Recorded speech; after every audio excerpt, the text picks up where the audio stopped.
चांदी के बाज़ार में इन दिनों ज़बरदस्त हलचल देखने को मिल रही है। कभी कीमतों में तेज़ उछाल तो कभी अचानक गिरावट। लेकिन सवाल यह है, अगर आपने चांदी में पैसा लगाया तो इस उतार चढ़ाव में अपना पैसा कैसे बचाएं? क्या अभी चांदी खरीदना सही है?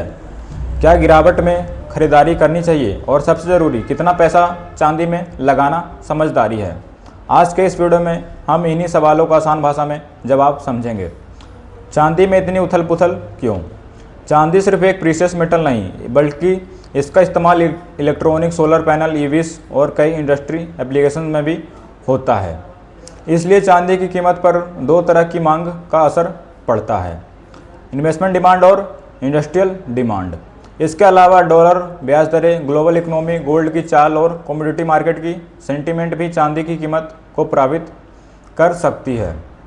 यानी चांदी में तेज़ी की संभावना हो सकती है, लेकिन इसके साथ वॉलेटिलिटी भी ज़्यादा हो सकती है। सबसे पहली गलती, फोमो में खरीदारी।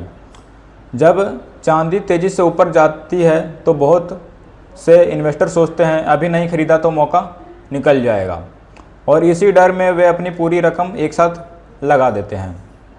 लेकिन यही सबसे बड़ी गलती हो सकती है। अगर खरीदारी के तुरंत बाद कीमतें गिरती है तो इन्वेस्टर पैनिक में आकर नुकसान में बेच सकता है। इसलिए तेज़ी देखकर पूरा पैसा एक साथ चांदी में लगाने से बचें।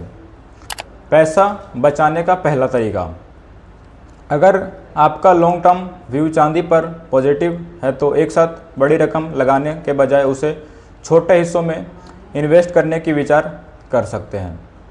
उदाहरण के लिए, अगर आपके पास चांदी के लिए 50,000 का बजट है तो पूरी रकम एक दिन में लगाने के बजाय अलग अलग चरणों में इन्वेस्ट करने की रणनीति अपनाई जा सकती है। इससे अगर कीमतें आगे गिरती है तो आपके पास अगली खरीदारी के लिए पैसा बचा रहेगा। याद रखें, क्रैश रिवर्स भी एक स्ट्रेटेजी होती है। दूसरा तरीका, पोर्टफोलियो में लिमिट रखें। सिर्फ इसलिए कि चांदी तेज़ी से बढ़ रही है, अपने पूरे पोर्टफोलियो को चांदी में बदल देना सही नहीं है। आपके इन्वेस्टमेंट पोर्टफोलियो में इक्विटी, डेब्ट, गोल्ड, सिल्वर और कैश जैसी अलग अलग एसेट क्लासेस हो सकती है। कितने एलोकेशन रखना है यह आपके रिस्क प्रोफाइल, फाइनेंशियल गोल और इन्वेस्टमेंट हॉरिजॉन पर निर्भर करता है। सबसे ज़रूरी बात, एक ही एसेट पर ओवर एक्सपोजर से बचें। तीसरा तरीका, उधार लेकर चांदी में इन्वेस्ट ना करें। चांदी में तेज़ी देखकर लोन लेकर या ज़रूरत का पैसा निकालकर इन्वेस्ट करना खतरनाक हो सकता है। कमोडिटी प्राइस में तेज़ वॉलेटिलिटी आती है और अगर मार्केट आपके खिलाफ चला गया तो आपको दोहरा दबाव झेलना पड़ सकता है।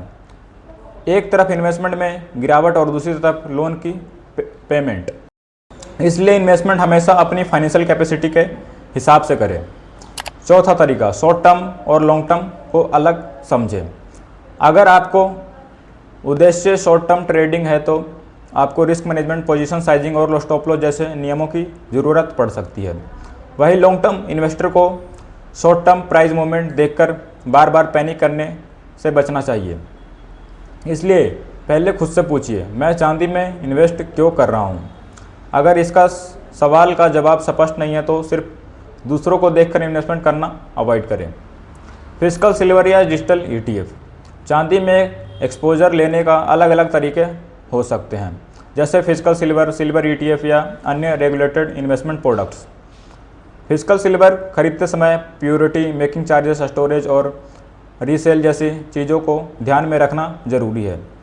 वही मार्केट लिंक्ड प्रोडक्ट में प्राइस वॉलेटिलिटी और प्रोडक्ट स्पेसिफिक रिस्क होते हैं। इसलिए सिर्फ रिटर्न देखकर नहीं, बल्कि कॉस्ट और रिस्क देखकर विकल्प चुनें।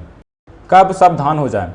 अगर चांदी की कीमत बहुत तेज़ी से बढ़ चुकी है और मार्केट में सिर्फ एक ही बात सुनाई दे रही है, अब तो चांदी बस ऊपर ही जाएगी, तो थोड़ा सावधान हो जाना चाहिए। किसी भी एसेट में लगातार तेज़ी के बाद करेक्शन आ सकता है, इसलिए प्रेडिक्शन करने के बजाय रिस्क मैनेजमेंट पर फोकस करें। एक आसान सिल्वर स्ट्रेटेजी, अगर आप चांदी में इन्वेस्ट करने की सोच रहे हैं तो इन 5 बातों को याद रखें। नंबर 1, पूरी रकम एक साथ इन्वेस्ट ना करें। नंबर 2, पोर्टफोलियो डाइवर्सिफिकेशन बनाए रखें। नंबर 3, इमरजेंसी फंड का पैसा इन्वेस्ट ना करें। नंबर 4, फोमो में खरीदारी ना करें। नंबर 5, अपने इन्वेस्टमेंट गोल और रिस्क कैपेसिटी के हिसाब से फैसला लें। तो दोस्तों, चांदी में उथल पुथल के समय सबसे ज़रूरी सवाल यह नहीं है कि चांदी कल कितने रुपए की होगी, बल्कि सवाल यह है अगर बाज़ार में अनुमान के खिलाफ चला गया तो क्या मेरा पैसा सुरक्षित रहेगा। यही सोच आपको बेहतर इन्वेस्टर बना सकती है।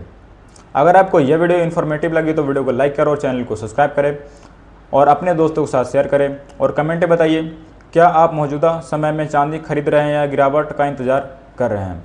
मिलते हैं अगले वीडियो में।